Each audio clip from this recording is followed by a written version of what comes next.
Hi friends, आम conversion ओभरसन को पूर्व वीडियो रे आलोचना कर सारी। बर्तमान आम देखा से कन्वर्सन ओभरसन ए दुईटी जाक इमिडिएट इन्फरेन्स रु बाहर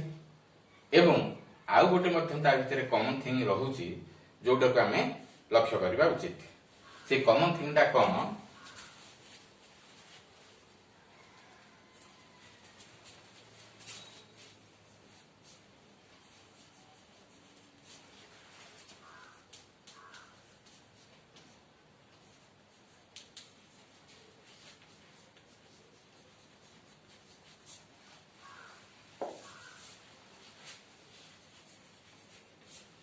बर्तमान लक्ष्य करवा कन्वर्सन रे जेते बेले आमे करूथिले ऑल एसजीपी एटा प्रीमिस नउथिले आउ बाहर करथिले कंक्लूजन। कंक्लूजन कोन होतला ना आई प्रोपोजिशन होतला सम p इज s होतला। ताले तो हम कोन जानले कन्वर्सन रे गोटिए प्रीमिस रु गोटिए कंक्लूजन बाहर से भाव में ओभरसन से गोटे प्रेमिस रु गोटे कंक्लूजन बाहर माने कन्वर्सन आ ओभरसन दुईटी जाक इमिडिएट रु आसुची। तेणु आमर परीक्षा रे आसे question J immediate inference is giving only one premise and one conclusion. That means यार अर्थ है गोटे प्रेमिस रु गोटे कंक्लूजन जो थे बाहर सेटा को इमिडिएट इन्फरेंस कहबा। या परे इमिडिएट इन्फरेंस परे आमे मीडिएट इन्फरेंस को जिबा। मीडिएट इन्फरेंस कौन? Mediate inference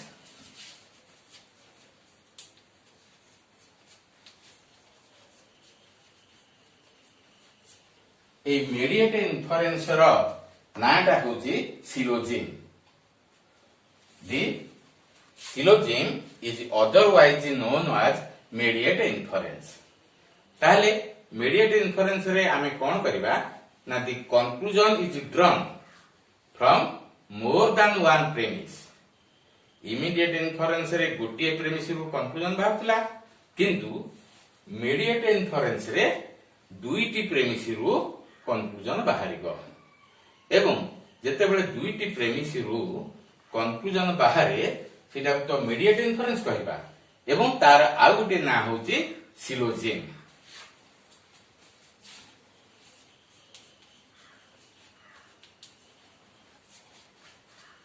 A syllogism T it is very important topic एवं एहा प्रत्येक काउंसिल एग्जाम रे प्रत्येक कॉम्पिटिटिव एग्जाम रे लॉजिकल रीजनिंग रूपे आसी थाए क्वेश्चन। तेणु एटा को आमे भलो करी बुझिबा दरकार। ताले यार डेफिनेशन आमे आगे जानिबा। सिलोजिम रो definition cone?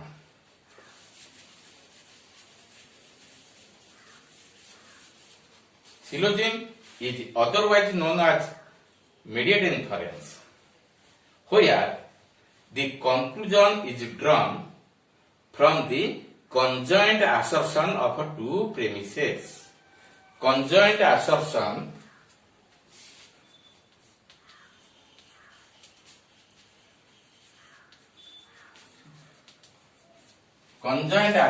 of two premises। यार अर्थ है दुईटी प्रेमिस मिलित उद्यम रे गोटे कंक्लूजन सृष्टि हुए एवं से कंक्लूजन टा केवल दुईटी प्रेमिस नहेले से बाहरी पारिबो नाही। आज फॉर एग्जांपल हम गोटे एग्जांपल दबा all men are mortal. All men are mortal. Ram is a man. ए दुईटी को आमे प्रेमिस रूपे नेले। All men are mortal, Ram is a man. एतु कंक्लूजन कोन बाहरची ना दुईटी जांक प्रेमिस रो कंजॉइंट असर्शन होची। कंजॉइंट असर्शन तो कोन ना ए प्रथम प्रेमिस रु गोटिए वर्ड आनिमा, द्वितीय प्रेमिस रु गोटिए वर्ड आनिमा, जोटा कि अलग अलग वर्ड थिबे एवं जोटा कॉमन थिबो म्यान दा होची कॉमन एठी म्यान अछि एठी म्यान अछि तेनु जोटा कॉमन थिबो सेटा को आनिबा नाही ऊपर लिखित प्रेमिस रु जोटा कॉमन नाही सेटा को आनिबा एवं तळु मध्य सेटा को आनिबा जोटा कॉमन नाही अर्थात Ram is mortal so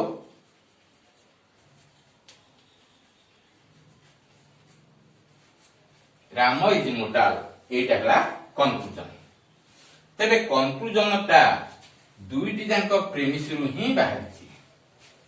it is the conjoint assertion of two premises अच्छा वर्तमान हमर आ गुटे कथा जानिबा दरकार जे कंक्लूजन रो एटा होची सब्जेक्ट रामटा हला सब्जेक्ट मोटालटा हला प्रेडिकेट एवं आमे जानिचे प्रत्येक प्रपोजिशन रो गोटे सब्जेक्ट टर्म थाए गोटे प्रेडिकेट टर्म थाए अर्थात प्रथम जोटा नीचे प्रेमिस तार मध्य गोटे सब्जेक्ट टर्म प्रेडिकेट टर्म एथरे मध्य subject term predicate term conclusion मध्य सब्जेक्ट टर्म प्रेडिकेट टर्म जेहेतु तीनटा टोटल प्रपोजिशन होची एथरु 6टा टर्म बाहरची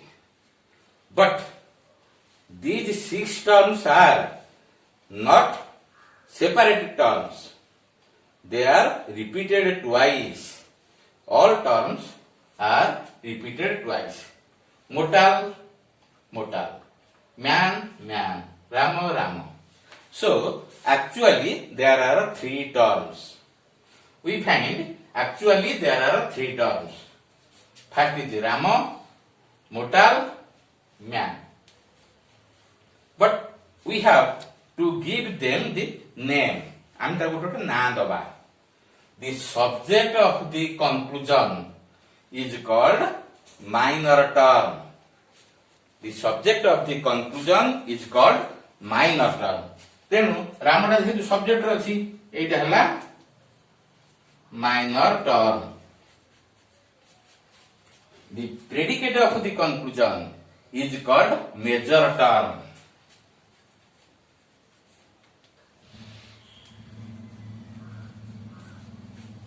वर्तमान मेजर टर्म और माइनर टर्म पाई गले actually there are 3 terms Ram मोटाल आ गोटे हेले म्यान किंतु वर्तमान आमे देखिबा म्यान शब्दटी म्यान टर्मटी आमे दुईटी जांक प्रेमिस रे कॉमन पाउचे जोटा दुईटी जांक प्रेमिस रे कॉमन थिबो सेटा हबो मिडिल टर्म ताना हिजबो मिडिल टर्म तेनु आमे तीनोटी टर्म पाइले कौन कौन से टर्म एठी लिखि दोची मेजर माइनर मिडिल ए मेजर माइनर मिडिल टर्म गुडिक आमे ना दी साडला परे आमे एठी गुटिए एग्जांपल मु दोची धरो मिडिल टर्म गोटिए कोनसी गोटे प्रस्ताव नै गले गोटे विवाह प्रस्ताव नेले सेत्र गोटे मध्यस्थी दरकार पड़े से मिडिल टर्म टिके आमे मध्यस्थी हिसाब रे धरिबा मिडिल से तापरे मेजर सबले पुओ घर रे मेजर झियो घर माइनर तेनु मेजर टर्म पुओ घर धरिबा माइनर टर्म झियो घर धरिबा एवं मिडिल टर्म हला के मध्यस्थी तेनु आमे देखिबा गोटे विवाह रो कामटी करिया पई मध्यस्थीर काम बहुत जरूरी सेथि पई आमे जतला को सिंबलाइज कर दबा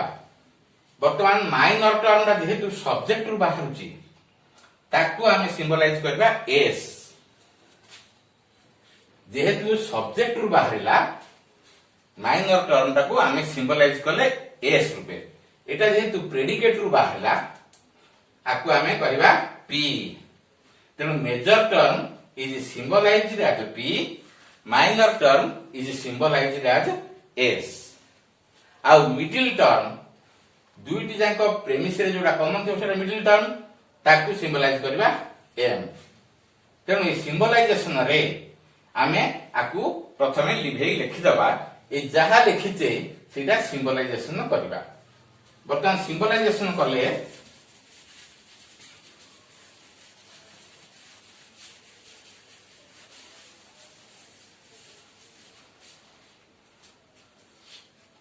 all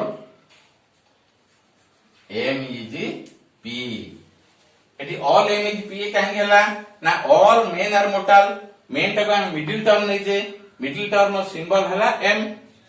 आउ मेजर टर्म सिंबल हला p तेनो all m is p वर्तमान all s is m एटू राम इज ए मैन जेहेतु राम इज ए मैन अच्छी राम गोटे डेफिनाइट पर्सन को आम नहींचे एवं जिते बड़े आमर अच्छी रूल जदि कौन सी डेफिनाइट हिसाब से जहाँ को धर मैन धर थिंग धर डेफिनाइट हिसाब से धरब तेबे सेटा को मध्य आमे इनवर्साल अफर्मेटिव धरिबा अर्थात ऑल तेनु ऑल एसएजीएम कंक्लूजन से बाहरिबो ऑल एसईजीपी सबुथिर कंक्लूजन बाहरिबो ऑल एसईजीपी वर्तमान आमे लक्ष्य करिबा एई तो सिना सिलोजिम ता करिदेले किंतु वर्तमान आमे जिबा मिडिल टर्म ता जेहेतु इंपोर्टेंट टर्म तार पोजीशन ता आमे लक्ष्य करिबा तार पोजीशन ता लक्ष्य कले ताकू आमे कहबा figure we should draw the figure तेणु फिगर टी ड्रॉ कले आमे देखिबा एम रो स्थान केवल अछि प्रेमिस रे ए कंक्लूजन रे नाही तेणु कंक्लूजन रो काम हमर एठी किछि दरकार पड़िबो नाही। अच्छा वर्तमान मिडिल टर्म ता जेहेतु आमे कहिले मध्यस्थी इंपोर्टेंट तेणु तार पोजीशन ता आमे देखिले से कोठी कोठी अछि ए जो सिलोजिम ता आमे गठन कले तार पोजीशन ता से कोठी कोठी रहिछि ऊपर ता हला पुआ घर तलटा हला झिया घर तेणु वर्तमान आमे सेही अनुसार ताको पोजीशन दे बसैबा एटा हला पुआ घर एटा हला झिया घर वर्तमान दुईटी घर को जोड़िबा पई एम रो काम अछि मध्यस्थी तेणु प्रथमे यार दुईटी अछि टर्मिनल जोड़िए चेयर पड़छि मध्यस्थी जेतले प्रथमे पुआ घर को गला से जेकोसी चेयर रे बसिबो either it is in subject place a chair रे बस परिबो नहले चेयर रे बस परिबो से मने कर जाइंग्री ए चेयर रे बसिला तेनु एठी जेतले मिडिल टर्म बसिला अर्थात मध्यस्थी बसिला एठी के बसिबो पुअर बापा बसिबो तेनु मेजर टर्म बसिला पी। अच्छा तापरे एठी तांकर कथावार्ता सारी से पुनी आसीबे झियो घर को झियो घरे मध्ये सेंती दुटी चेयर पड़ची धर मिडिल टर्म आसी एठी बसि पड़ला से चाहिले एठी बसि पारिबो किंतु जोठी बसिला सेटा आमे ता पोजीशन तो आमे देखिया दरकार एठी बसि पड़ला तबे एठी निश्चय बसिबो एस झियर बाबा बसला एठी ताले पोजीशन ता तार केमिति हला ना एटा हला तार पोजीशन जोठी जोठी बसिची सेटा को आमे गोटे तार पोजीशन ता आमे ड्रॉ कर देले एटा को कहंती फिगर एटा को कहंती फिगर तेनु the figure is determined figure of a syllogism is determined by taking the position of a middle term ये गोटे प्रकार जनकर प्रस्ताव से कला किंतु मध्यस्थ गोटे प्रकार करबनी से विभिन्न प्रकार जगह को जाई विभिन्न प्रकार जगह को जाई के आ गोटे प्रकार आ गोटे घर को गला सेठी मध्ये दीटा चेयर पड़ची से वर्णकर बसि पड़ला एठी आउ झियो घरे बसला एठी तामने ऑटोमेटिकली पी रहइबो एठी एस रहइबो एठी तेनु यार पोजीशन हला एम आ गोटे प्रस्ताव देला सेठी मध्ये एम दी बसला सब्जेक्ट प्लेस रे बसला एठी निश्चय रहइबो से बसि सारला परे मेजर टर्म और माइनर टर्म बसिबे यार पोजीशन हला एपर आ गोटे जगह को गला सेठी से मध्ये ए जोटा कनेक्शन होउची जोटा कनेक्टिंग लाइन आमे नउचे सेटा होची position of the middle term ताले वर्तमान देखिले अतिवेशी रे ए चारि प्रकार बाहरी पारिबो चारि प्रकार बाहरीबो कोन ना ए रहला फिगर तेनु फिगर को आमे जानिबा किमिति what is the definition of a figure figure is determined by taking the position of a middle term तेरे मिडिल टर्म रो पोजीशन ता हला बहुत इंपोर्टेंट एवं एटा फिगर स्थिर करते तेनु there are 4 figures in syllogism. It is most important. There are 4 figures in syllogism. तेरे चार्टा सिना figure रहिला काहाकू को नाटा दबा सेथिपाई गोटे छोटिया स्टोरी अछि जोटा कि आमे रामायण रु आनिछे। दशरथ होचंती अयोध्यार राजा तांकर 3टी रानी तांकर केही पिला हो नथिबारु से गोटे यज्ञ कले से यज्ञ रे तांको 3टी चरु मिलला एवं से चरु गुडी को 3 रानी को दे देले। 3 रानी को दे देला परे किंतु सभा सान रानी सी टिके अत्यधिक चालाकी हेकरी कहला मु आगे खाई देबी चरु जहा फल मोर आगे संतान हबो एवं सेमानकर जतले संतान पछे हबो मु हेजिबी राजमाता। एई प्रकार जतले स्वार्थ भाबी से जाई चरु टिके आगे खाया पे छात उपर पळेला लुचिगिरी खाइ देबा पई जहा फल कि सी चरु टिके थोई लुगा पिंधुची ए समय गोटे काउ धरी पळेला चरुटी पळेवा फल यार आ संतान हबार नहीं चरु नष्ट हो गला जहा फल कि से हेटी रोदन करला जहा फल तार कांद सुनी अन्य 2 रानी दौड़ी आसिले। 2 रानी दौड़ी आसी तांको दरु फाळे फाळे चरु देले ता माने सभा सान रानी 2टी फाळ चरु खाइला ता माने 2टी फाळ चरु खाइबारु तार हला जाळा संतान 2टी संतान हला। तापरे एथु जणा पड़ी गला जे तांकर 4टी संतान हेले बड़ रानी रो गोटे संतान सान रानी रो 2टी संतान मझिया रानी रो गोटे संतान। एई संतान हवा फल रे से माने जेतले अलगा अलगा वासे रहचंती जहा फल रे कि से माने जन्म होई सला परे प्रबल कांदिले तांको कांद केबे बंद होला नाही। एहा सुनी राजा पाखु खबर गला राजा कहला कोन करबा विभिन्न प्रकार स्टेप नेले केमी ता कांद को बंद करबा। तापर वशिष्ठ होचंती तांको कुलगुरु तांको पजरा गला से जोग बेले जानि पारले जे गोटे चरु को 2 फाळ करा है कि खिया हिची सेथि पई गोटे चरु जदी 2 फाळ हिची से कहले तमे 4टा दोली रे तांको सोई देले से रहिबे नाही तेनु जो चरु को जो पिला से भाई पाखु जदी सोईबो 2टी आंग कोना छुआ गोटे त्राटल बा जो दोली रे सोईबे तेबे सेटा तांकर कांद बंद हो जिवो। तेणु जोड़िए दोली मात्र आवश्यकता पड़े 4टा छुआंग पई 2टा छुआ गोटे गोटे दोली रे सोइले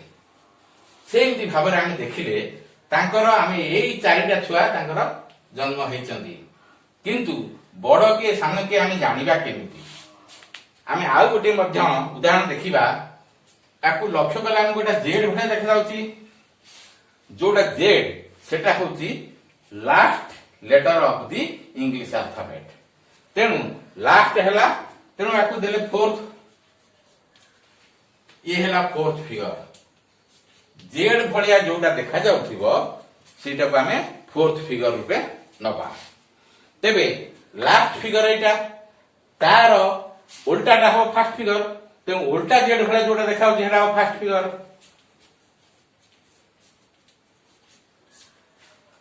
तेबे उल्टा जेटा हैला फर्स्ट फिगर जेटा हैला लास्ट फिगर। तेबे ए दुईटी किए जते बेले देखिले एटा हैला बड़ पुओ धर राम को पाखरे तांकठू जो फाळक चरु जाईथिला से हैला लक्ष्मण तेणु लक्ष्मण तांका आडू जे मुह करिछि एटा तांकर मुह करिछि तेणु एटा हबो सेकंड फिगर। बर्तमान फर्स्ट फिगर सेकंड फिगर जना पड़ी गला एवं 4th फिगर आडू जे मुह करिछि सेटा हला third figure automatic third figure टा पड़िछि तेणु ये हला थर्ड फिगर। एई परि भाबरे हम मने रखिबा पई आउ विशेष किछि ट्रबल पड़िबो नाही कारण जेटा को हम 4th नबा उल्टा जेड को फर्स्ट नबा एई जोड़ा को बाहर कर साइला परे फर्स्ट आडू जोटा मुह करथिबो सेटा हला सेकंड आउ 4th आडू जोटा मुह करथिबो सेटा हला थर्ड 4टांग फिगर बाहर पड़ला। वर्तमान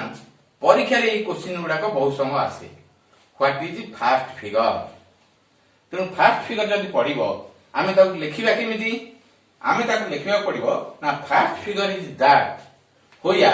मिडिल टर्म इटा middle term middle term stands इन subject place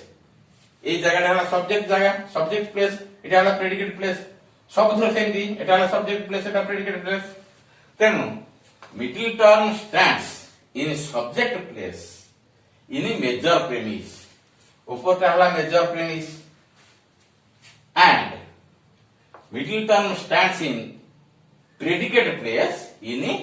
minor premise minor premise রে সে প্রেডিকেট প্লেস রয়েছে তাহলে যোউথিরে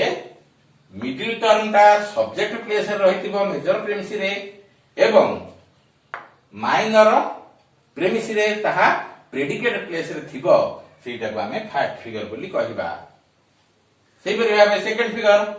फिगर टी देखि देले हमें ताकू तार डेफिनेशन बाहर करबाटा बहुत इजी हबो देखि देले तार बर्तमान middle term stands in predicate place दी टांगे रहिछि এটা predicate এটা predicate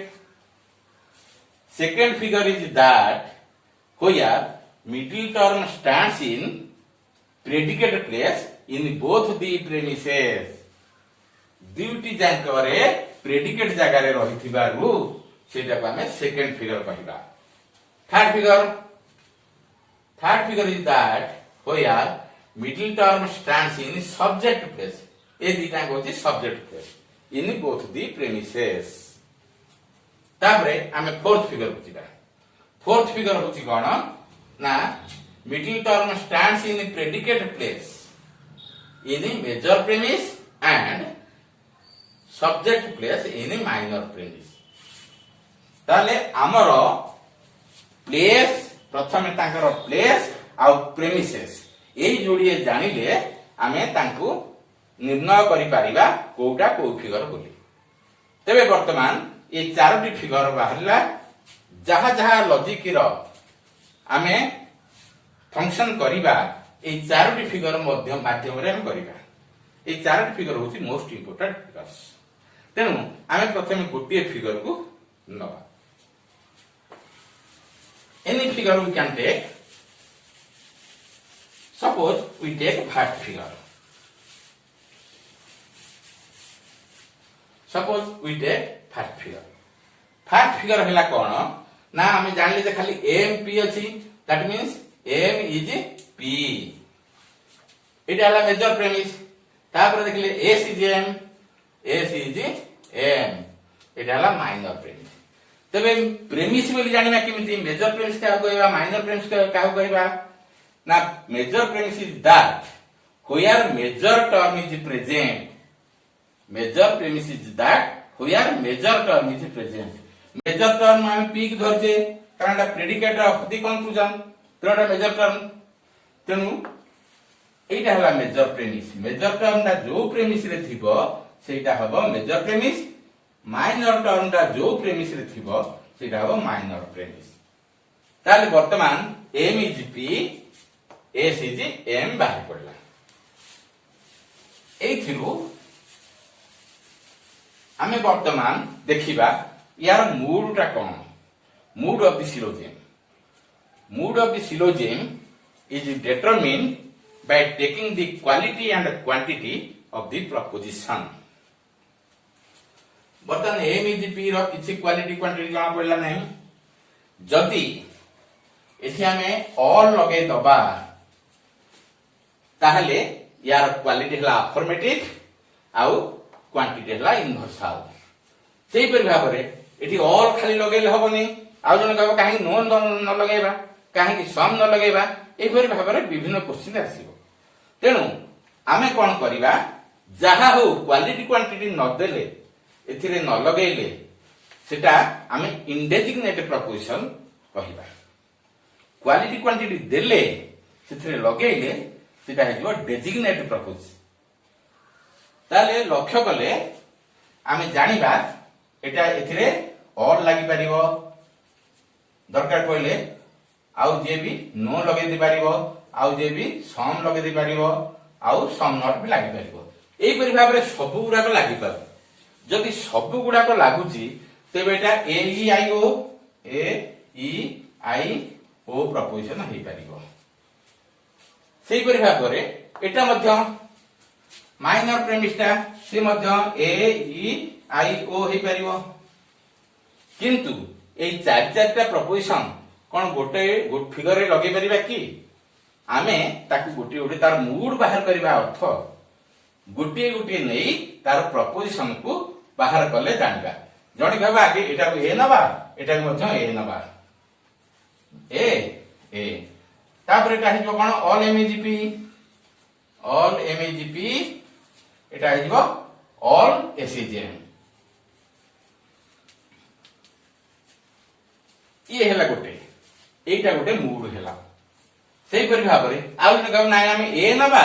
आउ एथु ई नबा सेटा गोटे मूड हबो आउ न कहू नाय हम ई नबा एथु ओ नबा सेटा गोटे मूड एही परि भाबरे केतिटा मूड सृष्टि हे पार तेणु मूड सृष्टि हवा पाई हेले गोटे फिगर रो मूड सृष्टि करिया पाई हेले आमे कोन कोन नै परिबा ना प्रथम लिख देबा चारटा प्रपोजिशन अछि ए ई आई ओ सबुथिरे ए नै जिबा ये गोटे सेट हैला मूड रो आ गोटे सेट किन हबो ना ए ई आई ओ सबुथिरे ई नै जिबा ये गोटे सेट हैला सेंती ए ई आई ओ सबुथिरे आई नै जिबा ये गोटे सेट हैला सेही परि भाबरे ए ई आई ओ सबुथिरे ओ नै जिबा ये गोटे सेट हैला तेबे एई चारिटा सेट बाहरची मैक्सिमम गोटे फिगर रो मैक्सिमम मूड हला 16 टा ये वर्तमान देखा गला ये हैला 16 टा मूड एटा कहंती maximum mood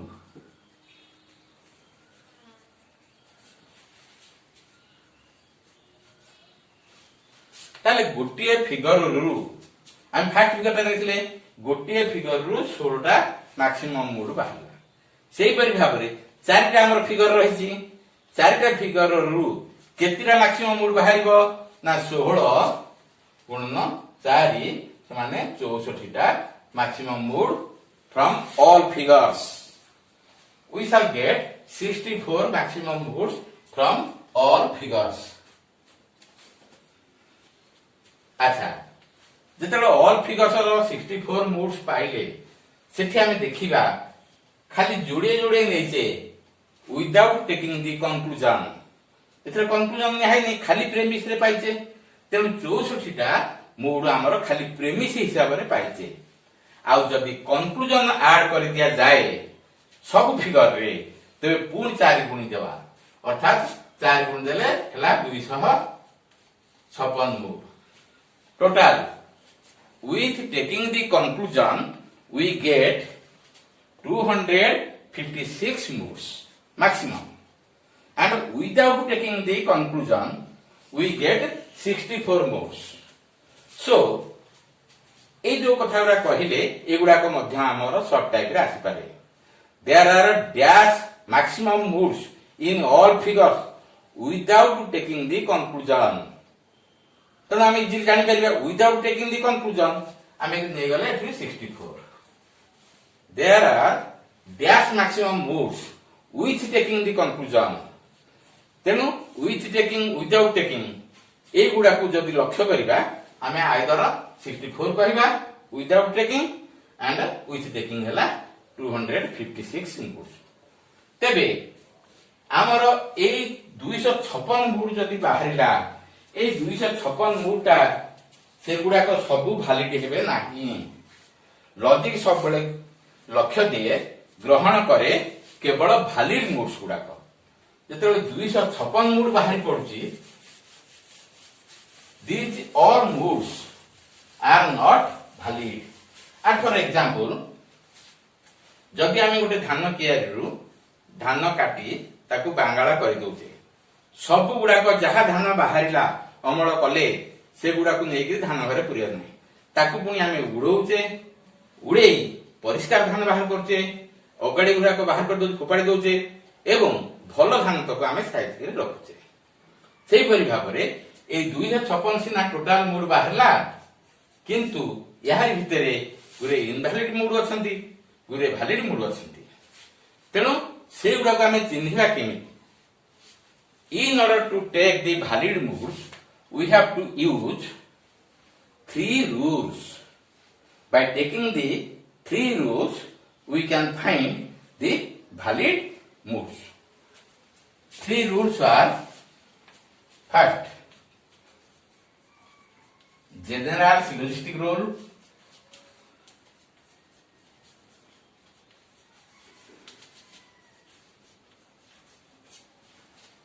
second, special syllogistic rule;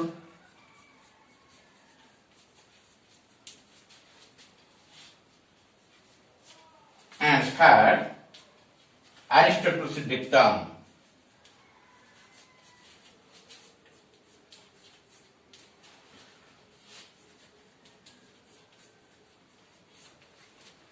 ये जो तीनोटी रूल है